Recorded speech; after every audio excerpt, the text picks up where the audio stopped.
Hola, yo soy Lisa Singkinsen. Hola, yo soy Sandra Hernández Valle. Hola, yo soy Blanca Domínguez Molina. Hola, yo soy Carlota Jiménez Muñoz y las cuatro hemos realizado este trabajo.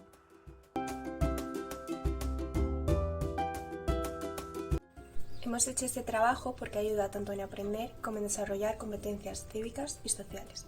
Que disfrutéis.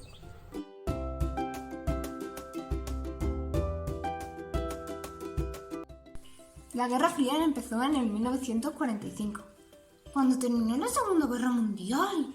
Sí, cuando terminó la Segunda Guerra Mundial. Estados Unidos creó la alianza militar, la OTAN, junto a los aliados y los países ganadores de la Segunda Guerra Mundial, para paralizar la influencia soviética en Europa. Sin embargo, la Unión Soviética hizo el Pacto de Varsovia en el 1955, junto a Europa Central y Oriental, para defenderse de la OTAN. Los Estados Unidos y la Unión Soviética no estaban de acuerdo con el reparto de territorios después de la guerra, así que como si fuesen dos amigos enfrentados, se amenazaban continuamente con empezar una guerra. ¿Una guerra? ¡Wow! ¿Y cuánta diferencia de opiniones? La verdad es que sí, pero esta guerra no llegó a un enfrentamiento directo. Es decir, había tensiones, amenazas entre ellos, pero no hubieron personas como tal que fueron a la guerra, no bombardearon ciudades. ¡Qué bien! Entonces, por eso se llama Guerra Fría. Pero, ¿guerras? ¿Dónde? Pues, por ejemplo, la segunda fase de la Guerra Civil China estaba sucediendo, el bloqueo y la crisis de Berlín, que fue clave para la Guerra Fría, la Guerra de Corea, la crisis de Suez, la crisis de los misiles cubanos o incluso la Guerra de Vietnam. ¡Wow! ¡Qué pena! Mientras la Unión Soviética estaba imponiendo gobiernos controlados por ellos de una forma bastante oculta, en países como Hungría, Checoslovaquia, Polonia y Rumanía. Uy, ¿cómo sabes eso? No sé. Y la zona este de Alemania. Los Estados Unidos y Gran Bretaña se aliaron y daban una apariencia más radical frente a la mala influencia comunista. Hubo una época en la que se calmaron. Esta época se llamó Coexistencia Pacífica. ¡Wow! ¡Qué bien! Pero, ¿ahí se terminó la guerra? No del todo, la verdad. De hecho, volvieron las tensiones mucho más fuertes. ¡Oh, no! Pero finalmente, en la época de los 80, la Unión Soviética se disolvió y la guerra terminó con la caída del muro de Berlín de 1989. ¡Ah, sí! Eso me suena. Pero antes de terminar, vamos a ver otras situaciones de la guerra y crisis que hemos comentado antes. ¡Claro! ¡Me voy! ¡Luego nos vemos! ¡Adiós!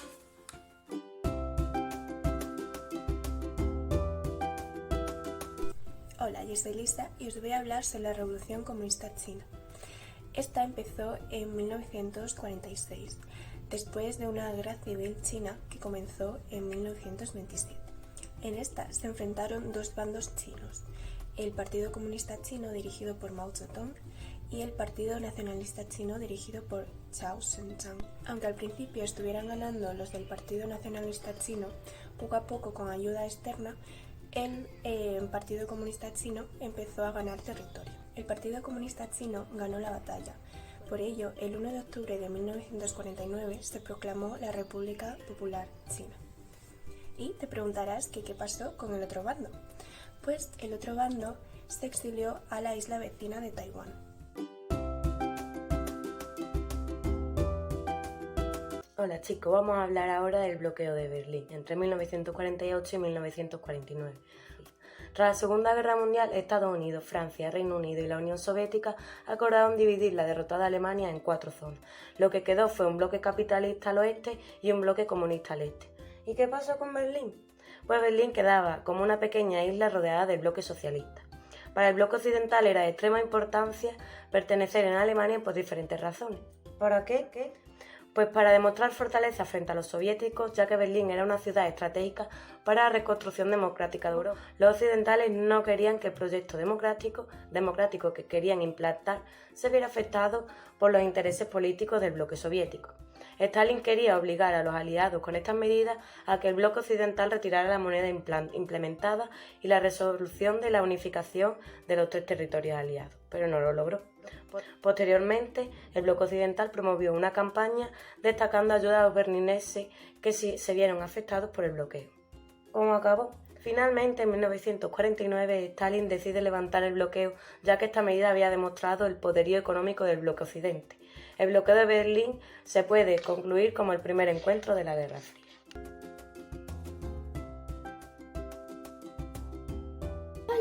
Hola, ahora te voy a hablar de la Guerra de Corea. Esta empieza cuando acaba la Segunda Guerra Mundial, con la victoria de los aliados sobre el eje. En 1945, Estados Unidos derrota a Japón y se reparte en Corea con los otros vencedores, la Unión Soviética. ¿Cómo se la reparten? Pues bien, la dividirían a la mitad. Esto crearía un gobierno capitalista en el sur y un gobierno comunista en el norte. ¿Pero cuándo empieza la pelea? Ya voy. La pelea empieza el 25 de junio de 1950, cuando Norcorea ataca de imprevisto a Corea del Sur. ¿Y no se lo esperaban? No, y por eso no pudieron resistirse a su ataque y perdieron casi todo su territorio, excepto por un perímetro llamado Pusan. Ante el ataque, Estados Unidos se enfadó mucho y con la ayuda de otros 16 países ayudó al gobierno capitalista a recuperar su territorio. Pero cuando pensaban que por fin lo tenían todo ganado, entró China a la pelea. ¿Y qué hizo China? Pues bien, China, con la ayuda de la Unión Soviética, volvió a retomar Seúl, la capital de Surcorea. Ante esto, el jefe de las tropas que había en Surcorea se enfadó mucho y amenazó con un bombardeo nuclear. ¡Hala! Pero eso es muy grave, ¿no? Sí, y así fue cuando los gobiernos, queriendo evitar un conflicto nuclear, llegaron a un acuerdo en 1953. Ahora os voy a hablar sobre la crisis de Suez de 1956, donde se enfrentaron Francia, Gran Bretaña e Israel contra Egipto. Estos tres países formaron una alianza contra Egipto porque este último quiso nacionalizar el canal de Suez. Te preguntarás por qué eso era un problema. Era un problema porque Israel utilizaba este canal para diversas comercializaciones. Tras varios conflictos con Egipto, Francia, Gran Bretaña e Israel firmaron un pacto a las afueras de Sèvres, una ciudad francesa. Pero también hay que destacar que no solo estuvieron Francia y Gran Bretaña, sino que con la influencia de la Guerra Fría también jugaron un papel muy importante Estados Unidos y la Unión Soviética. Vamos a hablar de la crisis de Berlín. Berlín estaba en el sector de la Unión Soviética, pero se resolvió que ella también sería dividida y que los soviéticos permitirían acceso a ella a los otros aliados. A principios de agosto de 1961, los alemanes orientales controlados por los soviéticos empezaron a cerrar todas las avenidas de escape a Berlín occidental.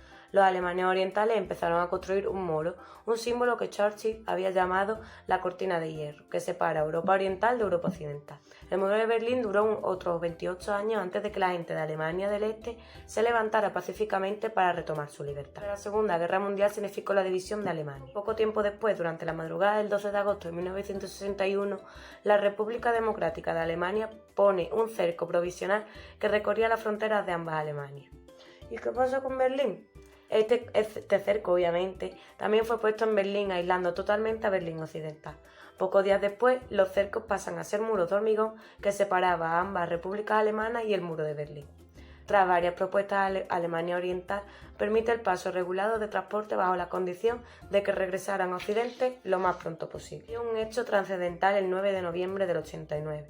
Un portavoz hablaba sobre las nuevas políticas de viajes para la población de Alemania Oriental que trataban básicamente en flexibilidades, ya que la población estaba protestando demasiado queriendo su libertad. ¿Y qué pasó después?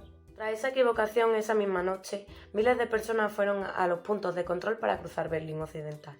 10 meses después, Alemania Oriental se anexa a la República Federal de Alemania, formando un solo país, la Alemania unificada.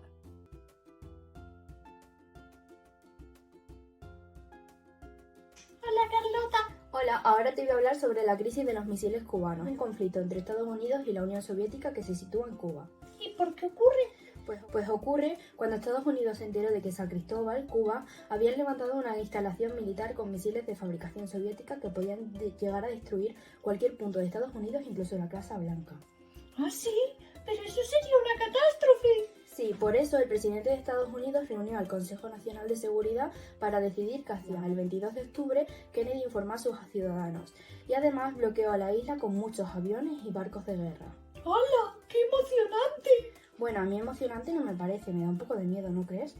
¿Pero qué pasó luego? 13 días más tarde había mucha tensión entre el presidente de Estados Unidos y el presidente de la Unión Soviética, pero tras muchas discusiones llegaron a un acuerdo el 27 de octubre.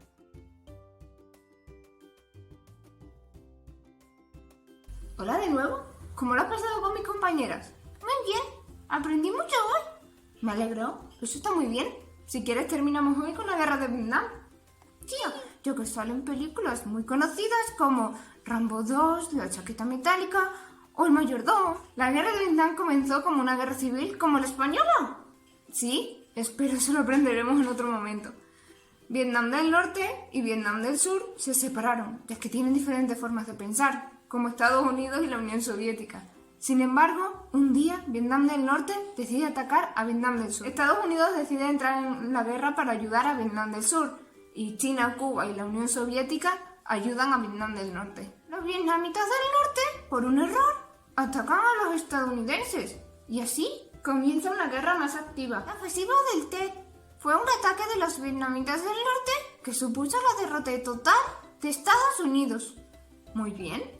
¿Y cómo fue esa ofensiva? El 1 de enero de 1968, los vietnamitas atacaron a la vez la base de Khe Sanh, propiedad de los Estados Unidos, y diferentes ciudades de Vietnam del Sur. Poco a poco avanzaban invadiendo terreno y finalmente acabaron invadiendo Vietnam del Sur y unificando de nuevo el país. ¿Cuándo fue eso? En 1975. ¿Y tú? ¿Tienes algún conocido que pueda contarte algo sobre historia desde hace años? ¡Hasta otra! Adiós.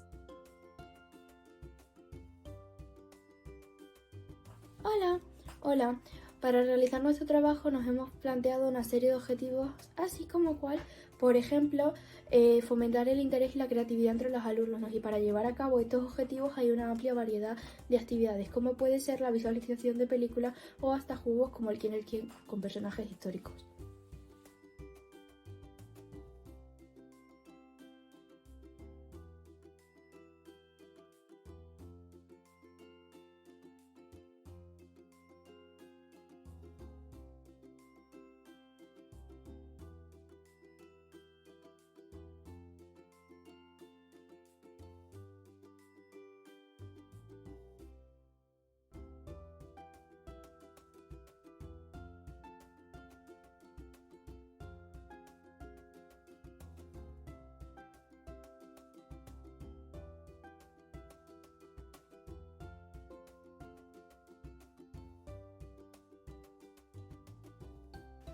Hola, otra vez yo. Como conclusión de todo lo que me han contado, he aprendido que la historia es muy importante y hay muchas actividades divertidas sobre ella. Adiós.